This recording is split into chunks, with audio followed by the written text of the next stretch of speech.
네, 요한계시록 22장 13절 말씀, 네, 우리 한 목소리로 봉독합니다. 나는 나는 알파와 알파와 오메가요, 오메가요. 처음과 마지막이요, 시작과 마침이라. 아멘. 모든 것의 시작이고 끝이 되신 주님께서 반모섬에 귀환가 있던 마지막 사도 요한 사도에게 말씀하신 내용이죠. 오늘 제목은 어떤 것도 두려워하지 말라. 이게 요한계시록 전체의 메시지입니다. 어떤 것도 두려워하지 마라. 좀 서론으로 살펴볼 것은 먼저 저희가 성경 66권을 이렇게 쭉 복음 중심으로 정리해 오면서 깨닫게 된 것은 뭐냐면 성경은 파라다이스를 말하는 게 아니구나. 행복해지는 내용을 말하는 게 아니라 멸망한다는 메시지구나. 주님께서 땅 끝까지 이 복음이 증거되고 난 이후에 다시 오신다. 그래서 반드시 세계복음화는 되어지고 또 그 재림의 시간은 계속 가까이 오고 있구나. 아무리 사람이 노력해도 결국 우리의 힘과 노력, 세상 배경으로는 내가 누구인지, 무엇을 위해서 어떻게 살아야 할지를 알 수가 없는 거구나. 그래서 하나님이 그리스도를 우리에게 보내시고 그리스도의 일을 완벽하게 이루어 주셨구나. 예수 그리스도를 믿는 믿음의 사람은 단순히 술 먹던 사람이 술을 끊고 담배 피우던 사람이 담배를 안 피우고 성격이 안 좋았던 사람이 좀 성격이 바뀌고 이게 아니라 다시 태어난 것과 같은 하나님의 영원한 축복을 사실적으로 누릴 수 있는 신분으로 바뀌어졌고 그리고 실제로 살아계신 하나님이 거룩한 영, 성령으로 우리와 함께하고 계시고 함께 하시는 증거로 하나님 나라의 배경이 임하고 있구나. 이것을 실제로 누릴 수 있는 유일한 길이 믿음이요. 믿음으로 기도하고 구하는 것이구나. 그렇다면 이 축복을 하나님이 차별 없이 그 사실을 믿는 자에게 100% 허락하시는 축복, 그 힘과 능력으로 당당하게 이 복음의 가치와 축복을 전하는 인생을 살겠구나. 이게 이제 성경의 결론이거든요. 그런데 하나님이 택한 한 사람, 아브라함을 통해서 민족을 이루게 하시고 계속되는 역사의 시간이 흘러가면서 여전히 사람들은 하나님의 약속보다는 태어나서 보아왔던 세상 속에서의 삶, 그게 전부라고 생각하는 거죠. 결국은 애굽에 종살이 하게 되고 또 출애굽을 했지만 약속한 가나안 땅에 들어가고 또 고대 근동 국가에 복음 전할 오실 메시아의 약속을 전달해야 되는데도 그거는 잊어버리고 여전히 살아가는 문제에 집착해 있을 때 결국 나라가 망하게 되죠. 그래서 그 당시에 강대국인 바벨론, 아수르에 완전히 포로로 끌려가게 되고 거기에 하나님의 남겨진 사람들을 통해서 남은 자들을 일으키셔서 다시 오실 메시아의 약속을 붙잡을 때 그때 회복이 되죠. 자신들의 독립운동과 열심과 노력으로 회복된 것이 아니라 그런 어, 이방인의 왕들을 통해서 하나님께서 역사와 시간을 움직여서 회복시키시죠. 회복되고 난 뒤에 여전히 어, 선지자들을 보냈지만 그 선지자들을 죽이면서까지 하나님의 말씀을 담지를 못했던 이스라엘 백성들을 우리가 봤죠. 자신들의 틀 안에 갇혀 있었잖아요.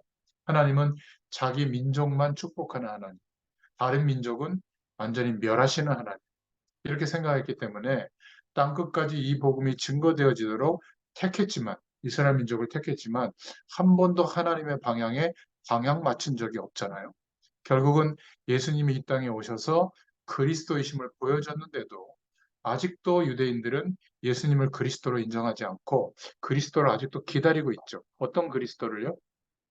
전 세계를 멸망시키고 자기 민족을 모든 민족 위에 높이 세워가지고 통치하시는 그런 메시아만 기다리고 있는 겁니다. 그러니 살아가는 방법은 어떤 방법일까요? 최선, 열심, 성실 이거예요. 그것을 가장 극대화한 것이 구약의 말씀을 근거로 해서 실천할 수 있는 우리가 노력하는 행동 윤리를 만들어낸 게 쉐마, 토라, 탈무드죠. 그리고 성인이 되면 기프츠라고 하는 공동체 생활할 수 있는 하나 될 수 있는 그런 삶의 규모를 가지고 전 세계에 흩어져서 정치, 경제, 사회 문화를 장악하고 있지만 가장 적그리스도의 역할을 하고 있는 그러한 사람들이 유대인들입니다. 우리는 세상에서 성공하고 행복해지려고 하는 목적이라면 차라리 귀신 섬기는 사람들을 쫓아다니는 게 나아요. 귀신은 막 역사하거든요. 하나님은 아무리 기도해도 하나님의 뜻과 방향에 맞지 않으면 응답하지 않습니다. 하나님의 뜻과 방향은 딱 하나예요. 하나님 나라의 배경을 누리는 이 방향으로 응답하세요. 어떨 때는 감옥에 집어넣기도 하고 포로로 끌려가기도 하고 나라가 망하기도 하지만 그것이 하나님이 인도하는 방법이거든요. 그런데 성경을 나를 편안하게 해주고 행복하게 하고 잘 먹고 잘 사는 어떤 특별한 신적인 어떤 계시가 담겨 있는 메시지라고 생각한다면 그냥 무속인들 쫓아가는 게 낫습니다. 성경은 그런 메시지가 아니에요. 그걸 우리가 성경 각본을 통해서 우리가 살펴봤죠. 지금 요한 1서, 2서, 3서, 유다서가 전부 무슨 내용이죠? 야고보서, 초대교회가 그렇게 하나님의 역사를 경험하고 예수 그리스도를 직접 만나는데도 불구하고 시간이 지나니까 여전히 교회 안에 행위를 강조하고 절기를 강조하고 그리고 자신들의 율법의 기준을 강조했던 이런 거짓 교사들, 거짓 선지자들이 이야기를 할 때 흔들흔들 됐거든요. 그리고 밖에는 어마어마한 핍박이 막 휘몰아치고 있을 때입니다. 네로 황제 핍박도 대단했지만 네로 황제는 로마를 중심으로 핍박을 했거든요. 근데 도미티안 황제 때가 바로 이 계시록의 배경이 됐던 그 당시인데 이 도미티안 황제는 로마는 물론이고 로마가 정복했던 모든 나라들에 대해서 특히 기독교인들을 조직적으로 계속 순교시키고 핍박했던 그런 인물이 도미티안 황제예요. 그러니까 너무 견딜 수가 없어서 다 배교를 했고 사도 바울도 히브리서나 디모데 전서에 보면 그렇게 하나님의 일꾼들을 세워놨지만 결국은 유대교로 다 개종을 하고 다 원래 자리로 돌아갔다고 표현하잖아요. 나중에는 감옥에 있을 때 너무 추운데 느 지역에 그 두었던 겉옷, 붉은 망토 좀 갖다 줘라. 내가 몸이 좀 아픈데 그거를 좀 해소할 수 있도록 그 포도주 남긴 거 그것도 좀 갖다 줘라. 이렇게 얘기할 정도로 아무도 없는 거예요. 거의 다 배교하고 돌아갔던 그런 상황이거든요. 왜냐하면 교회가 대단한 것 같아도 핍박하는 왕들의 배경과 세상의 배경을 못 이긴다고 생각했거든요. 사도들도 다 순교당하고 마지막 요한 사도도 로마 정치범들을 수용하는 감옥 반모섬에 유배되어 있는 겁니다. 그러니까 어, 그 당시에 초대교회들은 얼마나 힘이 빠져 있겠어요. 그래서 하나님이 오히려 그 틀에 갇혀 있지 않는 요한을 통해서 하나님이 성경 전체에 대한 이야기와 그리고 미래에 이루어질 내용까지 계시하면서 이런 어마어마한 일들이 일어날 텐데 그러나 걱정할 필요가 없다. 너희와 함께 하시는 그리스도는 이런 분이다. 이렇게 계시한 것을 기록한 것이 바로 요한계시록이에요. 그래서 우리가 서론으로 좀 생각할 것은 뭘 생각해야 되냐면 지금 요한계시록을 지나치게 해석을 해서 이 요한계시록이 마치 자기들만 미래에 상징적으로 하나님이 예언한 것을 우리만 제대로 해석을 하고 있고 이 기준대로 따라와야 하나님의 복을 받지 그렇지 않으면 진노가 임한다는 식으로 해석하는 이단들이 너무나 많이 나온 거예요. 계시록은 그런 내용이 아닙니다. 두려움을 주는 성경이 아니라 축복을 말하고 있고 멸망을 말하고 있는 게 아니라 승리를 말하고 있는 것이 계시록이에요. 거의 이런 이단들이 뭐 이상한 막 그 단어나 이런 것들을 접목해가지고 그냥 막 해석을 하거든요. 뭐 14만 4천 명, 뭐, 뭐 전천년설, 후천년설, 멸망에 대한 상징적인 단어들을 막 자기들처럼 해석해가지고 예를 들면 뭐 666 바코드 받으면 안 된다 뭐 이런 얘기 들어봤잖아요. 얼마나 모르고 하는 소리냐면 666 바코드라는 게 없어요. 제품에 붙어 있던 모든 바코드는 0101의 무한 조합이거든요. 3 숫자도 없어요. 0101밖에 없어요. 00001, 0000001 아니면 또 010101 이 두 개 숫자밖에 없어요. 바코드가. 666이라는 숫자가 바코드라는 건 도대체 무슨 얘기인지 모르겠어요. 그 받으면 안 된다고. 그러면 모든 제품에 지금 바코드가 다 붙여 있거든요. 제품을 구별하기 위해서. 그러면 쓰지 말아야지. 직접 씨 뿌려가지고 씨도 그 종자를 살 때 다 바코드 붙이니까 가격표나 이런 거.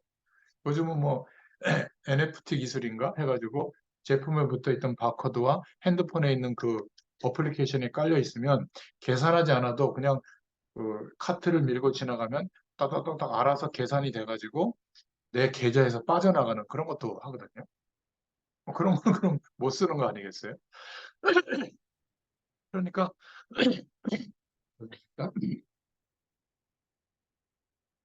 이 계시록에 대해서 너무 지나치게 해석을 하다 보니까 자기만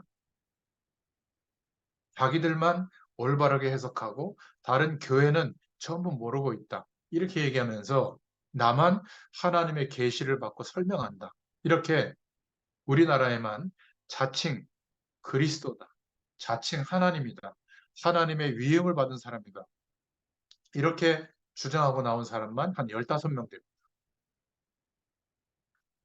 이 사람들이 전부 계시록을 가지고 특이하게 자꾸 해석을 하는 겁니다. 또는 자꾸 율법적으로 위협하는 거죠. 특히 여호와 증인 같은 단체에서는 구원받을 사람이 나와 있지 않느냐, 14만 4천 명이라고 얘기하는데 우리는 그 속에 들어왔고 너희 교회 속에 있는 사람들은 구원 못 받았다. 우리만 구원받는다. 막 이렇게 얘기하고요. 또 천국이 이 땅, 이 지구 안에 이루어지는데 어디에 이루어지는지 막 장소도 지정하고 막 그런. 신천지 같은 데서는 과천이 거기래요, 과천.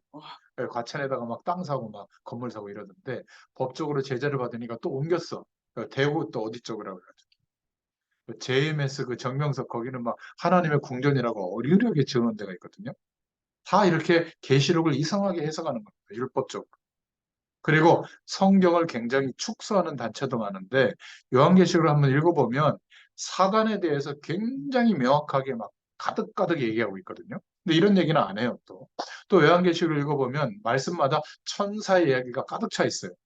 이런 것들은 또 얘기 안 하거든요. 자기들만 옳다. 자기가 계시한 내용, 하나님이 계시 준 내용, 이거를 설명하는 것만 유일하다. 막 자꾸 이런 얘기만 하는 거죠. 우리는 하나님의 말씀을 있는 그대로 그만큼만 믿으면 돼요. 더 오버할 것도 없고요. 어, 종교개혁을 일으켰던 요한 칼빈은 그래서 요한계시록은 주석을 하지 않았어요. 왜냐하면 하나님이 요한 사도에게 계시한 건데 그걸 뭐 평가할 게 있느냐. 그대로 그냥 인정하고 믿으면 된다. 그래서 우리는 하나님의 말씀이 가면 우리도 가고, 말씀이 멈추게 하면 우리도 멈추고, 말씀이 빨리 가도록 하면 빨리 가면 되는 겁니다. 그렇죠? 성경을 있는 그대로 보시면 돼요. 오늘 제가 자세하게 설명을 할 겁니다. 그래서 요한계시록을 쓴 목적은 딱 세 가지예요. 두려워하지 말라는 겁니다. 얼마나 무시무시한 핍박이 일어났는지 지금 요한 사도만 남았고 밤모섬에 유배되어 있는데 얼마나 무서웠겠어요. 그래서 모든 하나님의 비밀한 계시를 다 보여주시고 난 결론이 뭐냐면 이런 대단한 재앙 같은 일이 벌어지는데 걱정하지 마라. 어떤 일이 일어나도 두려워하지 말라는 거예요. 요한 사도는 아주 청년의 때에 제자로 발탁됐을 때는 그리스도의 이를 썼죠. 요한복음을 썼고 또 노년이 돼서 초대교회가 흔들릴 때 요한 1서, 2서, 3서를 통해서 권면을 했고 이제 마지막 하나님 부르시기 직전에 요한계시록을 통해서 그 핍박당하는 모든 교회들에게 하나님께서 이렇게 계시하셨다. 그러니 절대 두려워할 일이 아니다. 장례식 때 주로 이렇게 예를 듣는 본문도 계시록에 있거든요. 주 안에서 죽는 자는 그렇기 때문에 복이 있다. 새 예루살렘, 천국 배경을 또 막 얘기하면서 그렇게 말하고 있습니다. 두 번째 요한계시록의 목적은 각오하라는 거예요. 우리가 주의 영광을 드러내고 땅끝까지 이 복음을 증거하려고 할 때 많은 어려움도 있다. 어마어마한 일이 일어날 거니까 각오해라. 그리고 세 번째는 기다리라는 하나님께서 반드시 역사할 것이니까 기다려라. 그래서 1장 3절에 보면 이 예언의 말씀을 읽는 자, 듣는 자, 지키는 자가 복이 있다. 왜냐하면 때가 가까워오기 때문에 그렇다. 이렇게 말씀하고 있습니다. 자, 그러면 큰 주제로 기도 제목을 정리해 보겠습니다. 첫 번째로 예언의 말씀을 듣는 귀가 있어야 한다. 이런 사람은 복이 있는 자다라고 말하고 있는데 반드시 속히 이루어질 것을 본 자, 믿음으로 확신하는 자. 그래서 전도자들, 하나님의 사람들은 하나님의 말씀을 듣는 영적인 귀가 열려져야 될 줄로 믿습니다. 계시록 1장 2절에 하나님의 말씀과 예수 그리스도의 증거를 본 자는 복이 있다.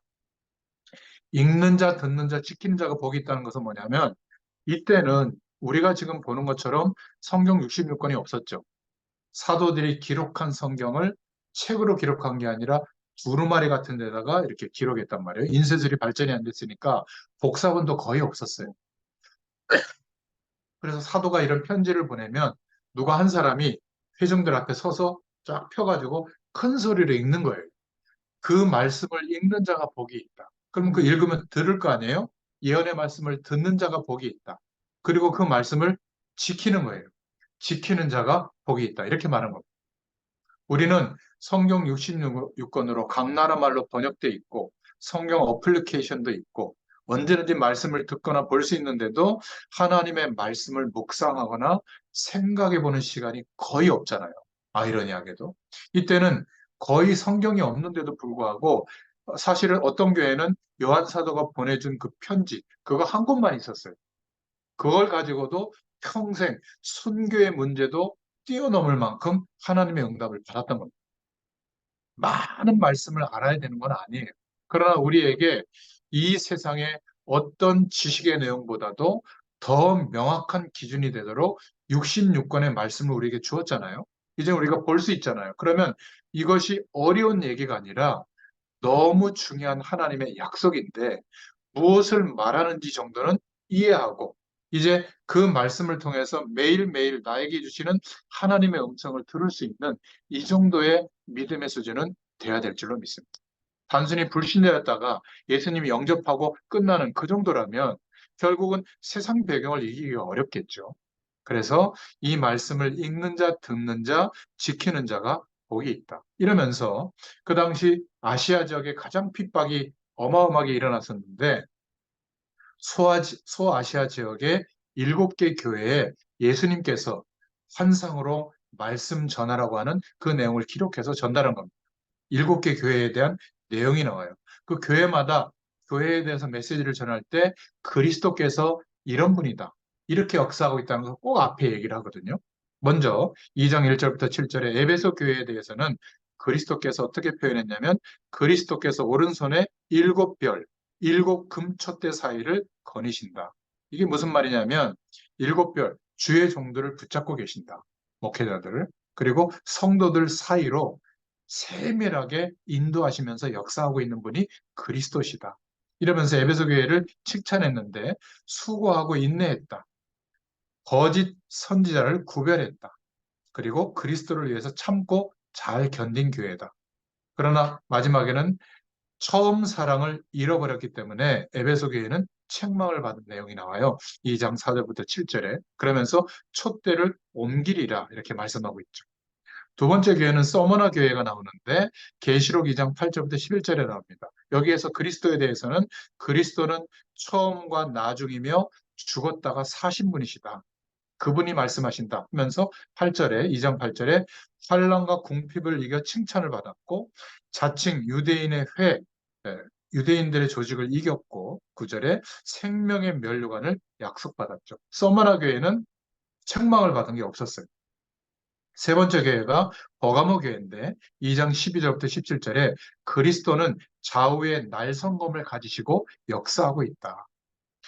버가모 교회는 죽임당할 때에도 믿음을 버리지 않았기 때문에 칭찬을 받죠. 13절에. 그러나 2장 14절에 구약 시대에 모세에게 대적했던 발람, 그런 발람 선지자들과 같은 교훈을 따랐고 또 예수님 시대에도 하나님의 역사에 대해서 대항했던 니골라당의 교훈을 따랐기 때문에 책망을 받았다. 이렇게 기록하고 있습니다.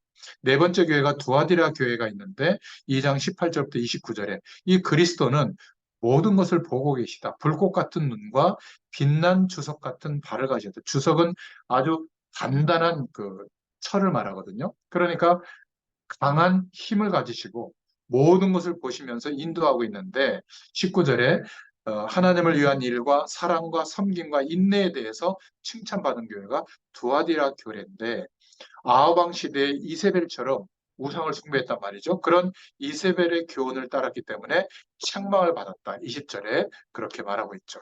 다섯 번째 교회는 사대 교회가 나옵니다. 계시록 3장 1절부터 6절에 나오는데 여기에서 그리스도는 일곱 영과 일곱 별을 가지셨다. 그러니까 천사들을 움직이면서 역사하고 있다. 이런 표현이에요. 살았다는 이름을 가졌으나 그러나 죽은 자라는 책망받은 교회가 사대교회다. 이렇게 말하고 있습니다.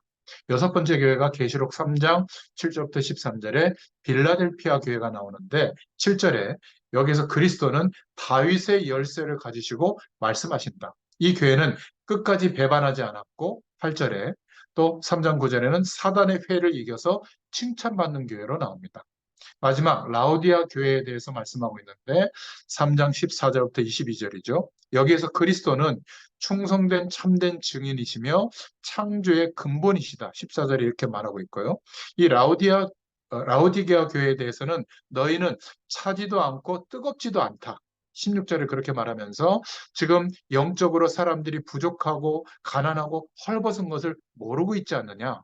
이 라오디아 교회에 있는 지역에 눈에 바르는 안약이 특산품이었던가 봐요. 그래서 너희들은 빨리 눈에 안약을 발라서 영적인 눈을 떠라 이런 얘기도 나옵니다. 그리고 회개하라고 19절에 말씀하고 있죠. 그래서 이 계시록의 일곱 교회는 우리에게 말하는 내용이거든요. 꼭 예배당 교회를 말한다기보다도 하나님의 백성, 성도들에게 하는 말입니다. 그래서 우리에게는 어떤 일이 일어나도 염려하지 마라.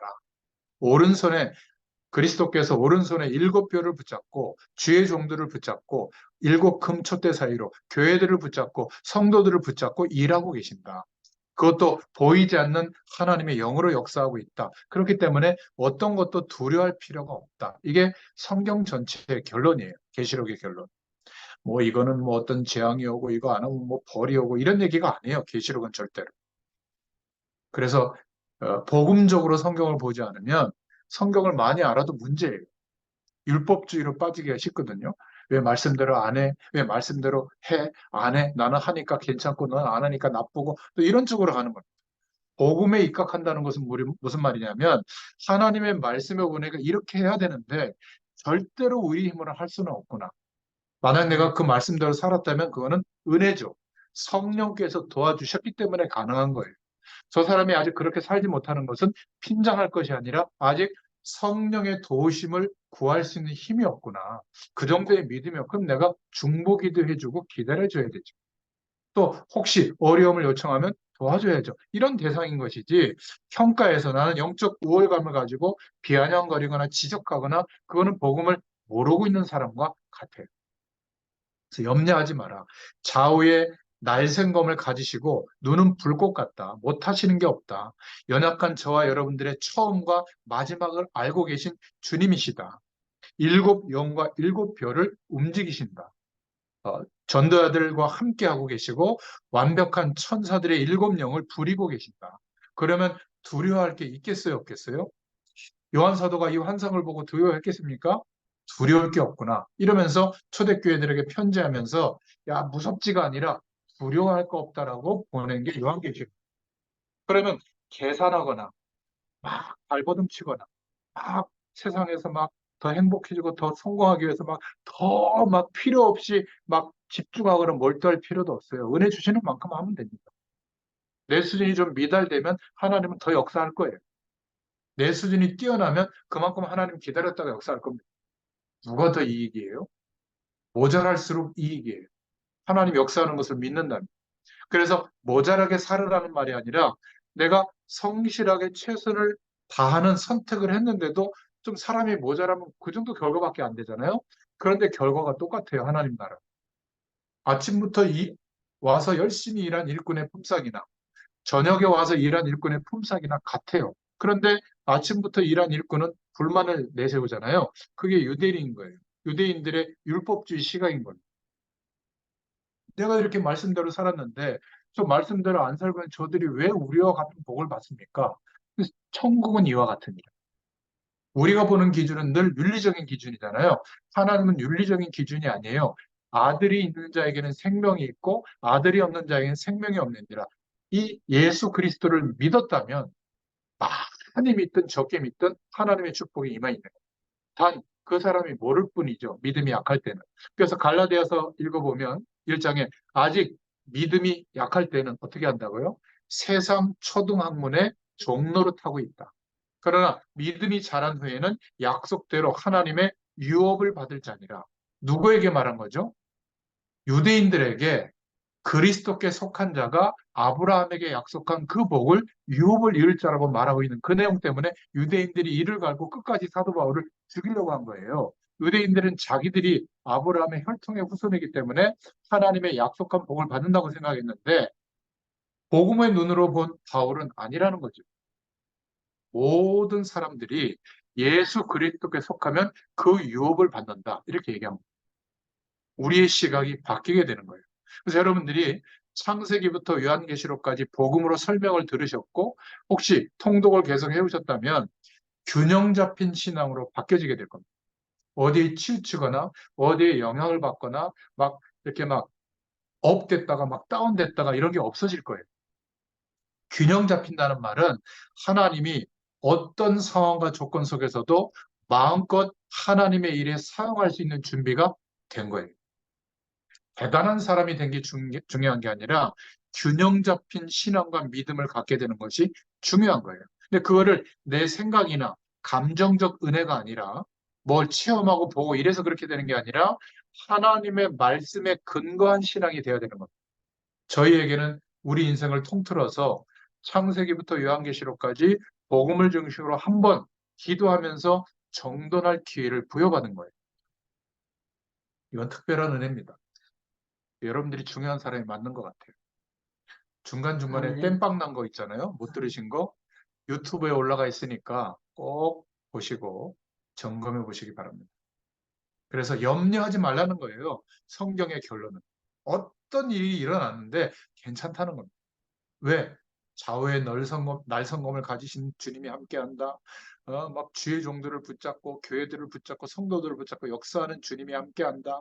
여러분들의 처음과 나중을 알고 계신 주님이 함께한다. 계속 그리스도를 강조하면서 교회들에게 그런데 이 교회는 이렇게 뒤에 변절했다. 이 교회는 끝까지 인도받았다. 이 교회는 아예 처음부터 하나님 바라보지 않았다. 그런 얘기를 우리에게 지금도 말씀하고 있는 겁니다.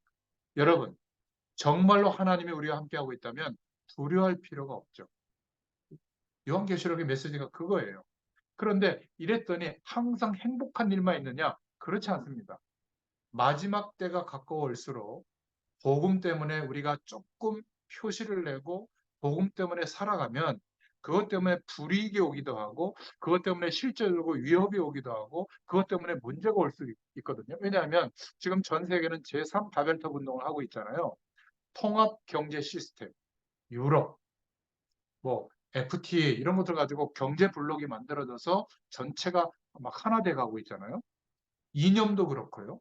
또 국가도 이제는 국가를 넘어서서 전 세계의 많은 기준들을 같이 그 속에 들어가야만 되도록 만들고 있단 말이에요. 이제는 종교도 통합되고 있습니다.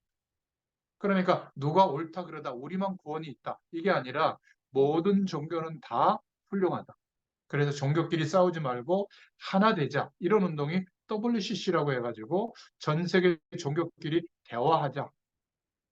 우린 그럴 수 없죠. 다른 종교가 나쁘다고 말하는 건 아니지만 구원은 오직 예수잖아요. 그리스도의 일 외에는 없잖아요. 그런데 그런 진리까지도 존중하자는 거예요. 대다수의 큰 교회들이 WCC에 가서 뭐 불교, 천주교, 뭐 이상한 막 저 아프리카의 막 신흥종교 이런 데도 와가지고 사회 보고 뭐 자기들 나름대로 막 댄스하고 그리고 돌아가면서 나와서 메시지하면 거기서 그냥 예배 드리고 있는 거예요. 저는 그거 동의 못 하겠어요. 여러분들이 아는 한국의 대표적인 큰 교회들이 거기 가서 다 하나 되자 그러고 있는 거예요. 그런 교회들이 이제는 법을 만들면 어떻게 되겠어요? 그리고 국가적으로도 이제는 오직 예수, 복음 전하는 사람들을 핍박하는 메시지를 내면 미디어나 뉴스나 모든 데서 이제 때리기 시작할 거거든요. 지금도 목사님, 사모님들 뭐 이렇게 카톡하는 방에 들어가 보면 뭐 그런 거 들어봤죠. 차별금지법. 이제 이 차별금지법이 통과되면 뭐 예수님 믿어야 이런 얘기 못 한다는 거예요. 나는 그게 한심한 소리예요.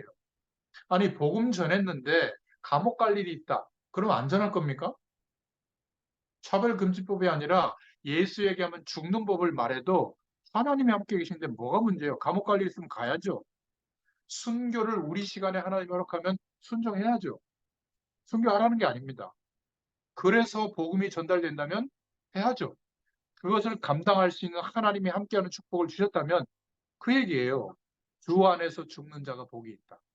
그냥 위로 차원이 아니라 실제로 이 당시에 거의 다 순교했거든요. 그게 뭐가 문제가 되겠냐는 거예요. 새 예루살렘이 보장돼 있는데, 천국이 보장돼 있는데, 우리가 너무 그냥 담배 끊는 복음, 성격 조금 바꾸는 복음, 내게 와 있는 문제 조금 해결하는 복음 정도밖에 못 붙잡고 있으니 불신자들이 볼 때 업신여기는 겁니다.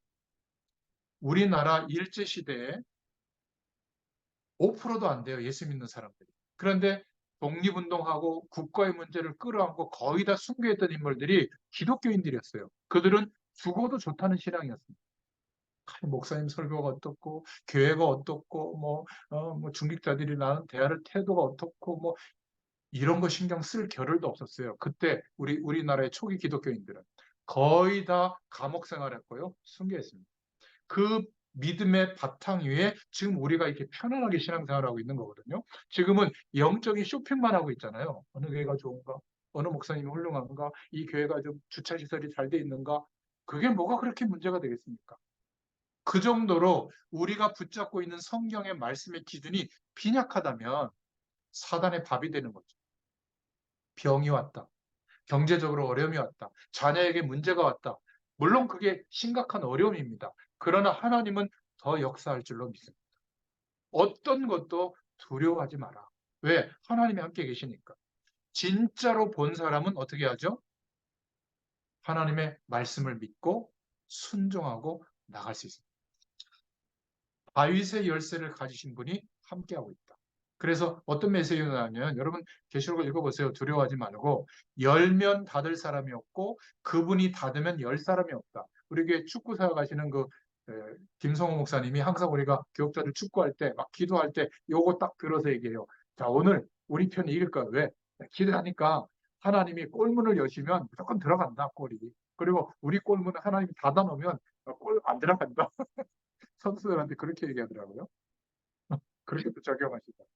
그러니까 하나님이 역사하는데 뭐가 문제가 되겠냐? 그 말이에요. 그분이 핍박받는 우리 교회들을 지키고 계신다. 어마어마한 정통 바리새 교회가 이겼어요. 초대교회가 이겼어요. 우리 역사는 보고 있잖아요. 이때는 몰랐지만 하나님이 환상을 보여주시면서 계시의 말씀을 전하게 한 겁니다. 막강한 천년의 권세를 누렸던 중세교회가 이겼습니까? 종교개혁자들이 이겼습니다. 그죠? 현장에서 복음 전하는 웨슬레, 무디, 윌리엄 포스 이런 사람이 이겼어요. 막강한 교권의 힘을 가진 교단의 세력들이 이겼습니까? 아니에요. 하나님은 복음 전하는 전도자들을 통해서 시대 시대마다 역사하셨어요. 창조의 근본이신 이가 가라사대 이렇게 말씀하고 있는 겁니다. 그래서 세 가지 이 교회들 7개 교회들에 대한 특징이 있는데 칭찬만 있었던 교회, 큰 교회가 아니라 아주 작은 두 교회, 서머나 교회와 빌라델피아 교회가 칭찬만 있었다. 칭찬도 있고 책망도 있었던 교회는 에베소 교회, 버가모 교회, 두아디라 교회, 끝에 변절됐다. 그런 내용이죠. 근데 책망만 받았던 교회는 사대 교회. 내가 살았다는 이름은 있으나 죽은 자라고 책망받았고 라오디아 교회는 내가 차지도 않고 뜨겁지도 않구나. 내가 지금 사람들이 벌거벗고 힘들어하는 걸 모르고 있냐. 영적인 눈을 떠라. 안약을 발라서 좀 봐라. 이렇게 말할 정도였습니다. 결국 요한계시록은 미래를 설명한 거예요. 앞으로 엄청난 영적인 문제 일어날 것이니까 그 문제들 앞에 이기려면 무조건 복음의 뿌리 내리라는 거예요. 우리 후대들에게 이 축복을 전달해 줘야 되는 겁니다. 하나님이 함께하는 축복이 있다면 괜찮다. 좀 모자라도 괜찮고 좀 뛰어나도 괜찮다. 무조건 성공하고 공부 잘하고 열심히 하고 이게 아니에요. 여러분 제 말씀을 제가 전달하는 말씀을 잘못 들으면 목사님은 열심히 하는 사람들을 싫어하나? 그 말이 아니에요. 하나님이 함께하는 축복을 누리면 열심히 할 이유가 없어요. 이미 완성된 축복이 와 있는데 뭘 또 열심히 합니까? 우리 수준만큼 살면 되거든요. 그렇잖아요. 뭘 그렇게 말씀을 잘 지키려고 해요? 못 지킨다니까. 지켜질 수 있는 은혜를 주시면 지키고 못 지키면 하나님 앞에 죄송하다 그러면 돼요. 그것 때문에 판단하지 않습니다. 딱 하나만 판단해요. 무엇을 기준 삼고 있는가? 우리는 예수 그리스도를 기준 삼고 하나님이 함께 하시는 약속한 축복을 기준 삼을 수 있기를 축원드립니다. 그러면 요한계시록은 이제 실타락에 풀려지죠. 그래서 두 번째로 환난 날이 올 건데 부끄러움을 당치 않고 마지막에 주 안에서 죽는 자의 복을 기억해야 된다. 순교도 두려워하지 마라. 그 얘기예요. 그래서 요한계시록 10장에도 12장에도 13장에도 그 얘기를 하고 있는 겁니다. 그러면서 뭘 얘기하고 있냐면 특히 12장 9절에 사단에 대해서 말하고 있죠. 용이 해산하려는 여자 앞에서 아이를 삼키려 한다. 여자가 아들을 낳으니 장차 만국을 다스릴 남자다. 예수 그리스도를 말하죠. 하늘에 큰 전쟁이 있었는데 피조물들 주제에 천사들 3분의 1을 끌고 하나님께 대항했다가 옛뱀 곧 마귀라고도 하고 사단이라고 하는 이 자가 온 천하를 깨는 자인데 그가 땅으로 내어 쫓겼다. 이걸 말하고 있죠. 그러면서 14만 4천 명 어린 양의 이름과 그 아버지의 이름을 쓴 14만 4천이 어린 양과 함께 시온산에 있다. 14장 3절부터 4절에. 그래서 주 안에 죽는 자는 복이 있다. 14장 13절에. 장례식 때만 듣는 본문이 아니라 어떤 환란이 일어나도 괜찮다. 여기에 대한 신앙과 믿음이 각오돼야 된다. 그런 얘기를 하고 있는 겁니다. 여러분 신앙생활할 때 기억하세요. 천국 같은 교회 없습니다. 어느 교회든지 부족한 거 다 있습니다. 목회자들, 앞장서 있는 중직자들이 연약하고 부족해도 여러분만은 나는 300% 도울 것이다. 오히려 연약함이 보이면 기도로 돕고 또 물질로 돕고 마음으로 도울 것이다. 주의 종들은 각오해야 되겠죠. 아무리 연약한 성도, 잘못된 성도도 끝까지 나는 도울 것이다. 그러면 사단에게 이용당하지 않아. 여러분 오늘 이후로 교회 안의 문제, 남의 말, 교회 안에 시비 생기는 거, 자리 다툼하는 거 이런 거 전부 버려버리길 바랍니다. 이런 신앙을 우리 후대들에게 계시록에 있는 신앙을 전달해 줘야 돼요. 그러면 흔들리지 않게 될 줄로 믿습니다. 주 안에서 죽는 자가 복이 있다. 결국은 다 가는 길인데 만약에 우리에게 순교의 시간이 온다면 주의 영광을 위해서 죽을 수 있다. 얼마나 감사해요. 이 강한 믿음을 요한을 통해서 초대교회 마지막 순교의 시간에 전달해 준 겁니다. 여기서 한 번은 짚고 넘어가야 될 내용이 나오는데 14만 4천 명이 구원받는 특히 여호와 증인들이 이런 얘기를 많이 하고 이단들이 이 숫자 많이 얘기하거든요. 얼마나 무식한 얘기냐면 이게 뭐냐면 상징적인 숫자예요. 이스라엘은 우리와 숫자 개념이 다릅니다. 중국의 복을 나타내는 숫자가 뭐죠? 중국에. 우리는 복을 나타내는 숫자가 뭐죠? 복 이럴 때. 7. 뭐 7, 럭키 7, 뭐 9, 모르겠어요. 각 나라마다 복에 대한 개념, 색깔도 다르죠. 중국은 빨간색 표성이잖아요. 그 복이라고 생각하는 겁니다. 그러니까 예수 그리스도의 피는 모르고 붉은색은 좋아하긴 하나 봐요. 무속인들도 뭐 박피 뿌리고 소피 뿌리고 막 이렇게 하잖아요. 마찬가지요. 이스라엘의 숫자 개념은 뭐냐면 12지파가 축복의 숫자예요. 12가. 야곱을 통해서 12명의 아들을 낳게 하고 이스라엘의 민족을 이루는 하나님이 축복하는 12지파의 시조가 되게 있잖아요. 그래서 10이라는 숫자는 12지파는 항상 하나님의 완성된 축복을 말해요. 그래서 많다, 크다, 하나님의 복을 얘기할 때 12, 12지파 곱하기 1000 또는 12지파 곱하기 항상 축복의 숫자 12를 곱하는 거예요. 그래서 작은 자가 1000을 이룬다고 할 때는 1000명을 말하는 게 아닙니다. 숫자 카운터를 말하는 게 아니라 많다는 거예요. 여러분 중직자들이 대표기도 할 때 우리 목사님에게 갑절의 영감을 주세요. 아니면 100배의 축복을 주세요. 1천만 배의 축복을 주세요. 어떻게 기도하는 게 좋겠어요? 그래서 자꾸 숫자로 생각해서 그래요. 많다는 거거든요. 개념이. 축복이 어마어마하다는 거예요. 그러니까 12, 12지파 곱하기 완성된 축복의 숫자 12를 곱하면 거기다 1000을 곱하면 14만 4천이 돼요. 그러니까 14만 4천은 많다는 거예요. 구원받을 숫자가 이렇게 많으니 어마어마하게 많으니 지금 핍박당해서 순교해도 괜찮다는 겁니다. 그걸 말하기 위해서 14만 4천을 얘기했는데 요거를 또 자기들만 구원받는다고 요 계시에 들어와야 14만 4천 속에 들어온다고 신천지명하면 다 이거 씁니다. 그러니까 이 신학적 배경을 전혀 모르니까 아주 간단한 내용도 못 들어본 거예요. 누구 책임이죠? 주의 종들이 설명조차 안 해준 거예요. 자기도 막 몰라가지고 14만 4천에 들어와야 한다고 또 말하는 교육자들도 있더라고요. 이거는 카운트하는 숫자가 아니라 축복의 숫자예요. 이스라엘이 생각하는 완전한 복의 개념. 그러니까 수많은 사람들이 구원받으려고 이렇게 기다리고 있는데, 그런데 어떤 어려움을 갖다가 우리가 신앙을 배반해서 되겠냐? 두려워하지 말라. 이것을 강조하기 위해서 말한 겁니다. 진리를 지키고 견디고 승리한 자가 이렇게 많이 하나님이 계시해 줬는데, 그런데 너희들이 왜 두려워할 필요가 있냐? 두려워하지 마라. 이렇게 요한에게 하나님이 계시했어요. 요한이 힘 났겠어요? 안 났겠어요? 힘나죠. 다 죽고 끝나는 줄 알았는데 아니구나. 이렇게 어마어마한 숫자를 하나님이 완벽한 축복을 예배하고 있구나. 이걸 본 거예요. 그러니까 두 번째로 재앙 속에 있지 않는 자는 복이 있다. 이렇게 말하면서 재앙을 가져다주는 천사를 또 예언하고 있는 겁니다. 이거는 뭐 뭐다 막 또 이걸 가지고 뭐 원자탄 막 핵폭탄이 터져지는 것도 얘기하고 뭐 무슨 뭐 바이러스 퍼지는 것도 여기다 빗대갖고 얘기하고 하는데, 그럴 필요 없이 그냥 그렇구나 이렇게 이해하면 돼요. 이런 어마어마한 진노가 임할 것이다. 그래서 계시록 16장에 보면 나오는데, 첫째, 첫째 천사가 하나님의 진노의 대접을 땅에 쏟으니 16장 2절에 짐승의 표를 받은 자와 우상 숭배한 자들에게 복종 막 이렇게 악창이 나는 그런 게 생긴다. 둘째 천사가 대접을 바다에 쏟으니까 바다가 피바다가 돼서 모든 생물이 죽는다. 상징적인 의미죠. 근데 또 원전이 또 바다에 있어가지고 바다가 다 죽고 막 이렇게 막 해석하는데, 그럴 필요 없다는 거예요. 지나친 해석은. 셋째 천사가 16장 4절에 또 진노의 하나님의 대접을 강과 물에 쏟으니까 근원에 다 피가 바뀌고, 또 계시록 16장 8절에 넷째 천사가 대접을 쏟으니까 해에다가 쏟으니까 해가 권세를 받아 불로 막 사람을 태운다 막, 또 해가 폭발한다 막, 태양이 폭발한다 막, 태양계가 막 큰일 난다 막, 이런 것도 막 갖다 붙이고 말이에요. 다섯째 천사가 진노의 대접을 쏟으니까 짐승의 왕자에 쏟으니 사람이 혀를 물고 죽게 됐다. 뭐 이런 거.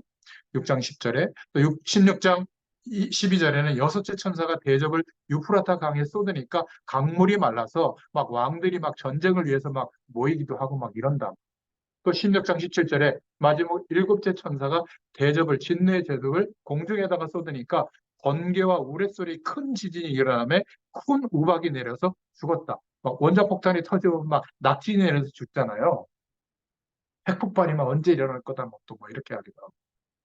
원내용의 의견은 앞으로 어마어마한 말세의 재앙이 들어닥치는데, 복음의 그리스도의 축복 속에 있지 않는 자는 어떻게 된다고요? 이런 재앙에 직면하게 된다. 그러나 그 축복 속에 있으면 상관없다. 깨어있는 자, 자기 옷을 벌거벗지 아니하고 믿음을 버리지 않고 부끄러움을 보이지 않는 자는 복이 있다. 이거를 보여준 겁니다. 그러니까 두려운 게 아니라 승리에 대한 보장이죠. 그죠? 거꾸로 구원 못 받는 사람은 두려워해야죠. 이런 재앙이 들이닥칠 거니까. 근데 우리는 이런 재앙과 상관이 없는 거예요. 걱정하지 마시기 바랍니다. 그러면서 12장 9절에 말세 시대에 일어난 일들이 있다. 큰 용이 지구상에 내어 쫓겼고 옛뱀, 마귀, 사탄이라고도 한다. 역할은 천하를 꿰는 자다. 속이는 자죠. 땅으로 내어 쫓겼고 그의 사자들도 내어 쫓겼다. 그런데 이때 계시록 12장 10절 12절에 그리스도의 권세가 반드시 이루어진다. 여기서 한번 좀 설명해야 될 거. 귀신은 죽은 자가 귀신이 되는 게 절대 아니다. 천사들 중에 3분의 1이 영적 존재이기 때문에 영원히 죽지 않는단 말이에요. 그래서 영원한 감옥에 갇힐 때까지, 모든 민족에게 복음이 증거될 때까지 잠시 활동하는, 사단의 심부름하는 역할을 하는 게 귀신의 세력이에요. 이걸 한 번쯤 설명해 주셔야죠. 그러나 예수 그리스도께서 이 저주의 세력들을 전부 꺾어버렸다. 언제? 부활하실 때. 영원한 생명의 권세로 꺾어버렸죠. 완성하신 복음을 주셨기 때문에 우리는 이 존재들에 대해서 두려워하거나 걱정해야 될 이유가 전혀 없는 거예요. 누가 두려워하죠? 이 사실을 알고 있는 우리가 예수님의 이름으로 기도하는 것을 두려워해야죠. 영적 세력들이. 벌벌 떨고 있는 겁니다. 그렇다면 이 복음을 전달하는 것에, 복음 운동에 우리의 인생과 방향이 있어야죠. 그렇지 않습니까? 먹고 마셔도 이것 때문에, 운동을 해도 이것 때문에. 그게 아니라 운동만 한다면 그 운동을 하는 게 독이 될 거예요. 건강식품을 먹어도 이것 때문에. 대부분 아니에요. 그냥 건강식품에 집중돼 있지. 자녀를 잘 키워도 이것 때문에, 돈을 벌어도 이것 때문에, 여행을 가도 이것 때문에, 쉴 때도 이것 때문에, 어려움이 왔을 때 하나님께 기도하면서 견디는 것도 이것 때문에, 복음 운동에 생을 걸어야 될 이유가 안 와 있다. 미안하지만 성경의 결론이 아직 안 와 있는 겁니다. 돌아다니면서 막 복음 전하라 그 말이 아니에요. 나의 모든 삶의 존재 이유가 정돈돼야 된다. 그래야 하나님과 이유 있는 삶이 되는 거예요. 하나님의 주권 속에서 역사하는 길이 열리게 되는 겁니다. 그렇지 않으면 하나님은 계속 모세가 80년 동안 그 결론의 나이까지 기다린 것처럼 끝까지 기다리십니다. 천국 갈 때까지 기다리세요. 하나님은 그런 분이에요. 왜? 하나님은 영원의 시간 속에 있는 분이기 때문에 급한 법이 없어요. 우리에게 이미 완성된 복음, 말씀을 다 주셨잖아요. 성경 66권이 가리키고 있는 방향이 주의 선지자들과 사도를 통해 전달됐는데도 우리가 그 믿음의 선택을 안 했을 뿐이에요. 뭐 때문에? 행복의 조건, 편안한 삶, 이런 것 때문에 선택을 안 했을 뿐이에요. 왜죠? 여러분, 직장에서 예수 믿는 티 내보세요. 분명 불이익 옵니다. 뭔가 안 좋은 그 부담스러운 분위기가 몰려와요. 그게 싫어서 안 해요. 내가 마음대로 승질도 못 내고 부정직한 일도 못 해요. 그냥 예수 믿는 게 왜 저래? 이럴까 봐. 그래서 티를 안 내는 겁니다. 밥 먹을 때도 기도도 못 하고 먹어요. 그냥 막 먹고 말이에요. 아니 옆에 다 죽어가는데도 복음 얘기를 한 번 못 해줘요. 왜? 예수 믿는 티 내면 불이익이 올까 봐. 부담 느낄까 봐. 아니에요. 그 부담이 온다면 뭔가 불이익이 온다면 영광의 면류관을 쓰는 겁니다. 기쁜 거죠. 그렇지 않습니까? 그러니까 대단한 사람에게는 복음을 못 전하고 꼭 나보다 막 못한 사람에게만 복음 전하려고 해요. 반대로 해야죠. 오히려. 대단한 사람은 얼마나 확신에 차서 살겠어요. 영원히 복음 못 붙잡을 가능성이 많거든요. 또 완전히 무속인들. 이번 지난 시간에도 수원 제가 캠프 갔다 왔는데 거기에 정말 거의 반무속인처럼 살고 있는 그런 사주 카페 하는 그분이 복음 듣고 예수님 영접하고 자기에게는 무속인들을 연결해 준다고 이렇게 했는데 말이죠. 우리는 그런 사람들은 자꾸 아니라고 생각한다. 이 사람은 불교기 때문에 아니고 저 사람은 악하니까 아니고 저 사람은 나한테 안 좋게 하니까 아니고 그럼 누가 있겠어요? 아무도 없지. 그죠? 내 삶 속에 부딪혀오는 사람들은 전부 하나님의 계획이 있다라고 믿으셔야 돼요. 그리고 그들의 영혼을 품고 기도하고 있으면 마음을 주세요. 전할 수밖에 없어요. 그런 일이 일어나게 될 줄로 믿습니다. 그래서 아무리 봐도 이 복음운동에 여러분의 중심을 들인 여러분들과 여러분들의 후대들은 복 받은 중에 복 받은 줄로 믿으시기를 바랍니다. 자, 세 번째 결론이에요. 최고의 복인 청함을 받은 자, 구원받았다는 거죠. 부활에 참여한 자의 복을 누려야 한다. 계시록 19장 9절, 20장 6절에.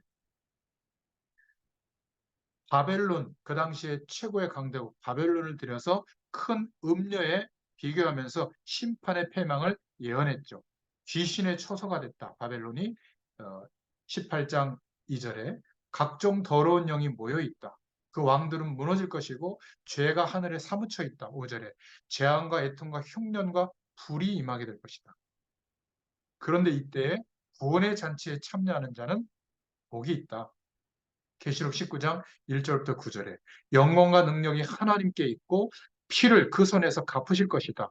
구원에 참여한 자는 복이 있다. 이렇게 말하고 있죠.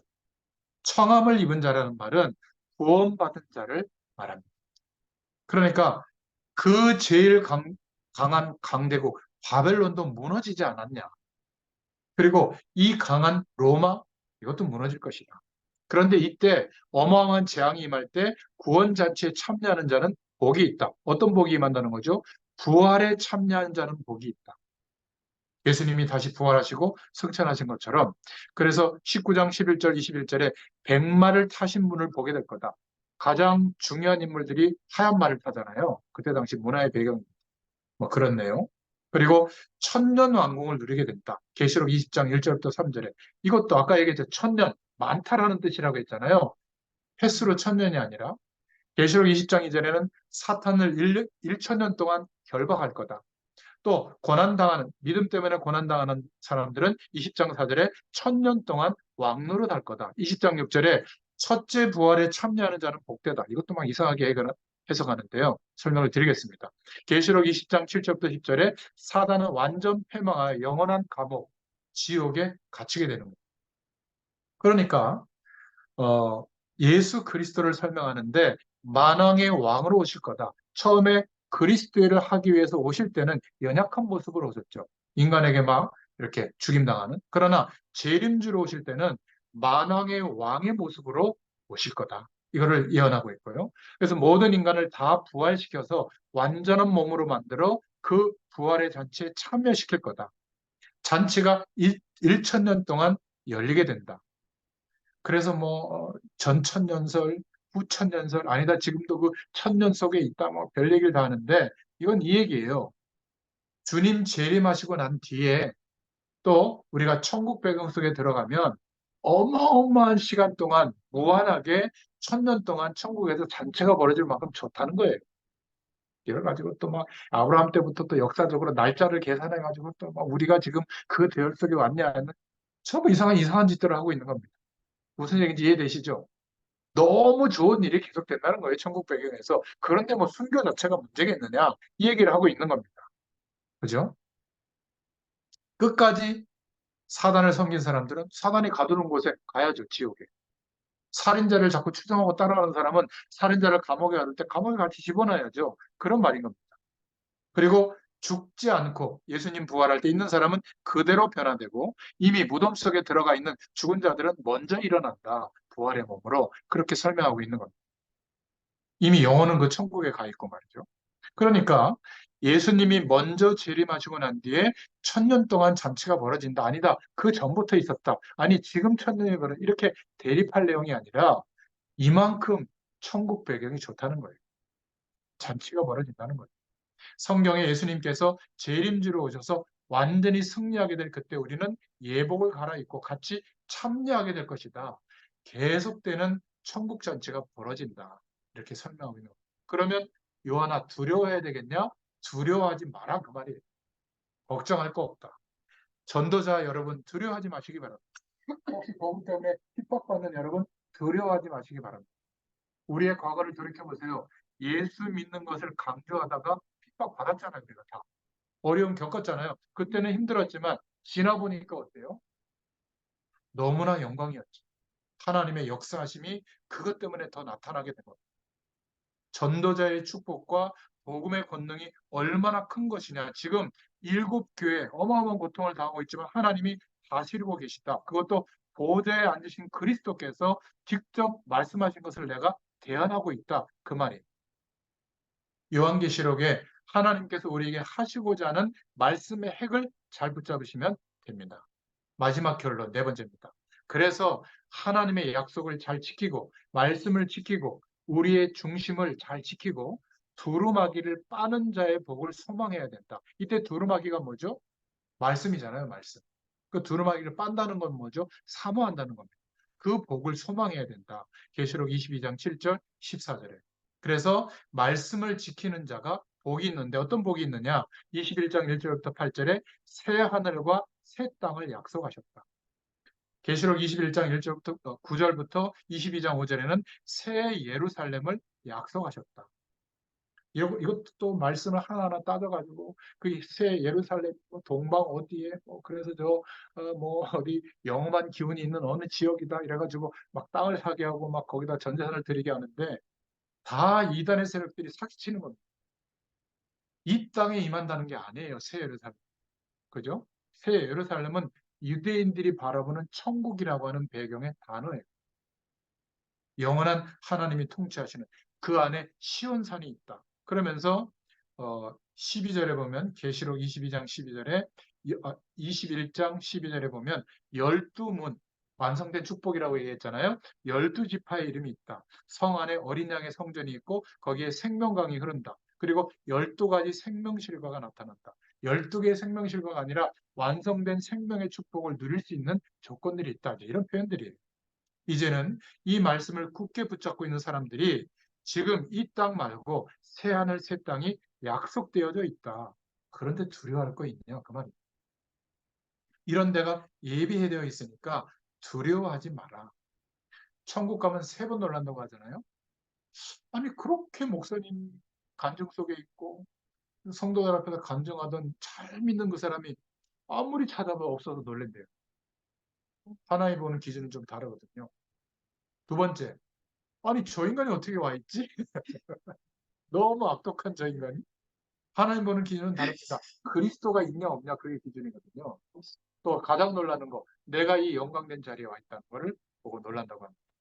그러니 이 축복을 계시로 환상으로 본 요한은 두려워했겠어요, 안 했겠어요? 안 한 겁니다. 그것을 기록해서 전달하고 있는 겁니다. 전도자 여러분이 두려워할 필요가 없다. 그래서 마지막으로 그곳은 영원한 천국 새 예루살렘은 밤이 없는 영광의 빛이 세세토록 비치는 것이다. 22장 7절에 그래서 이 예언의 말씀을 지키는 자는 복이 있다.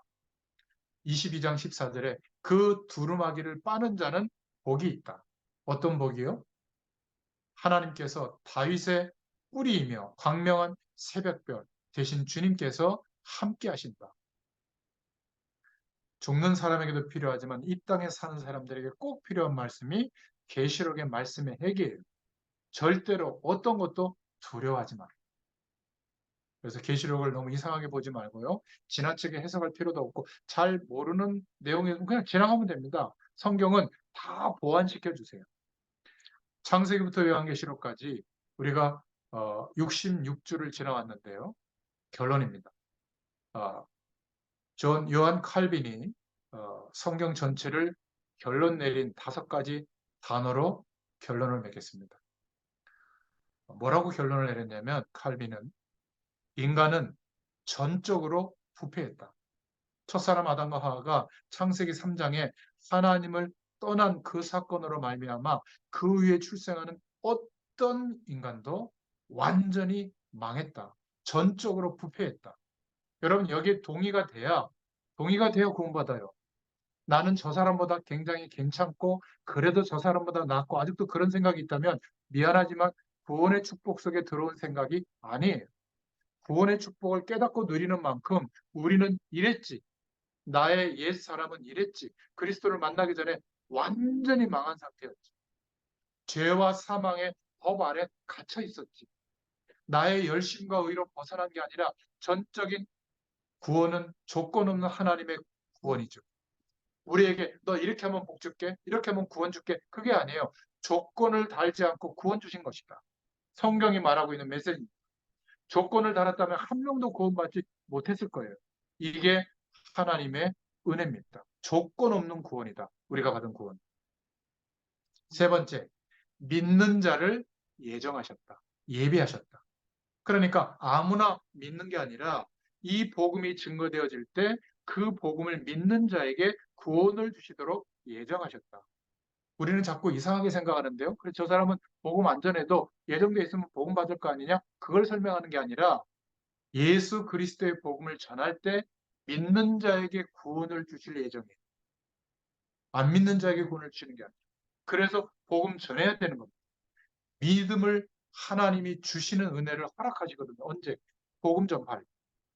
믿는 자를 예비해 두셨다는 걸 우리는 믿어야 돼요. 그게 성경의 메시지입니다.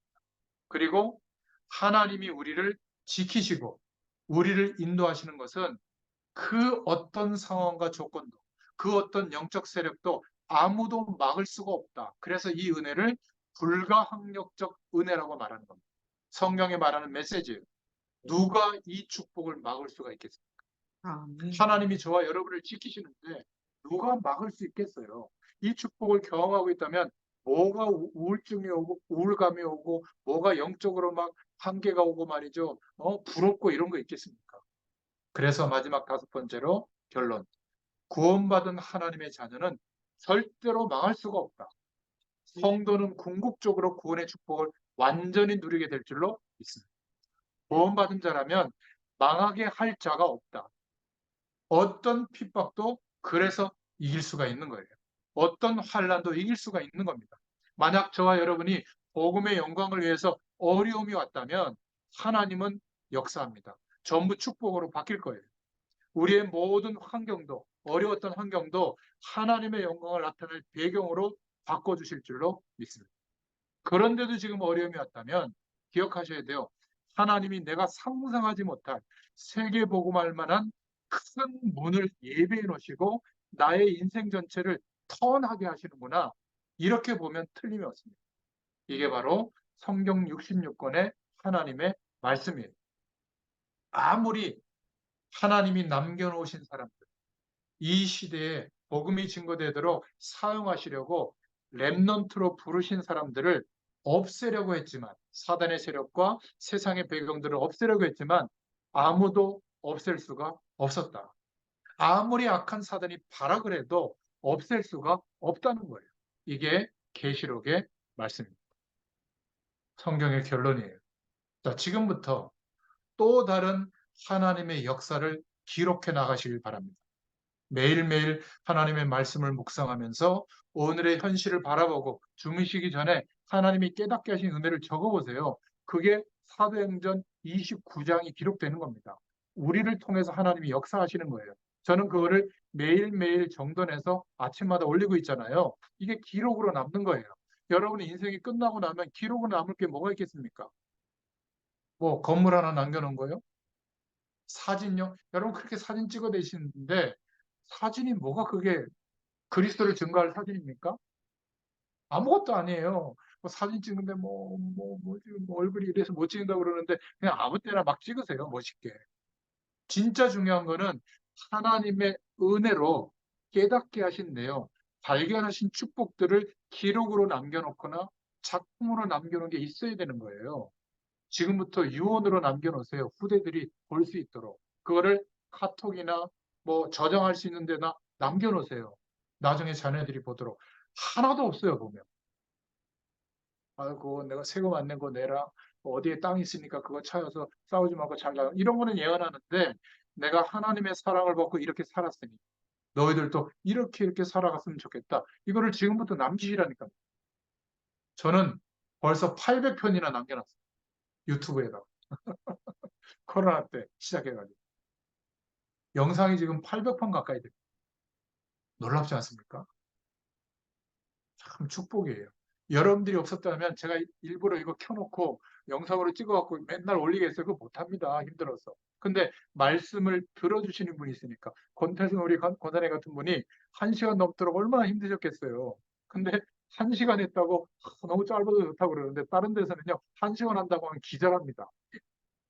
30분에도 길다 그래요. 저는 하나님이 주신 편지를 반드시 전달할 책임이 있기 때문에 그게 부담돼서 말씀을 못 듣겠다 그러면 안 들으셔도 돼요. 저는 약간 교만하게 사역을 하거든요. 그러나 이 말씀이 필요한 분들을 이 시간에 보내주셨다고 믿고 있거든요. 여러분 성경이 절대 어려운 책이 아니고요. 굉장히 공부해야 될 책이 아니에요.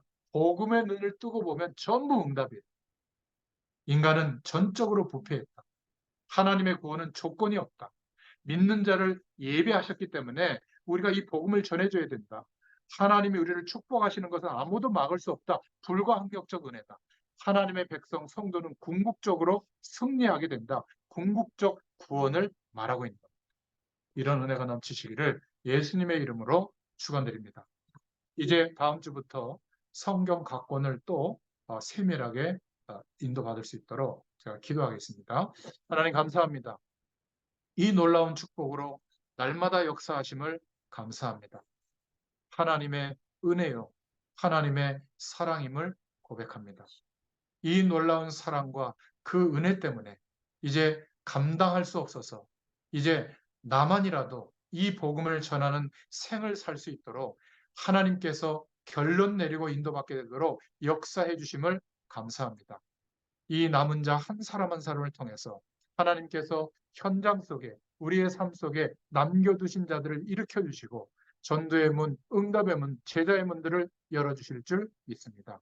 감사드리며 예수님의 이름으로 기도드렸습니다. 아멘. 네. 하나님께 영광의 박수 올려드리면서 마치겠습니다. 감사합니다. 수고하셨습니다. 아닙니다.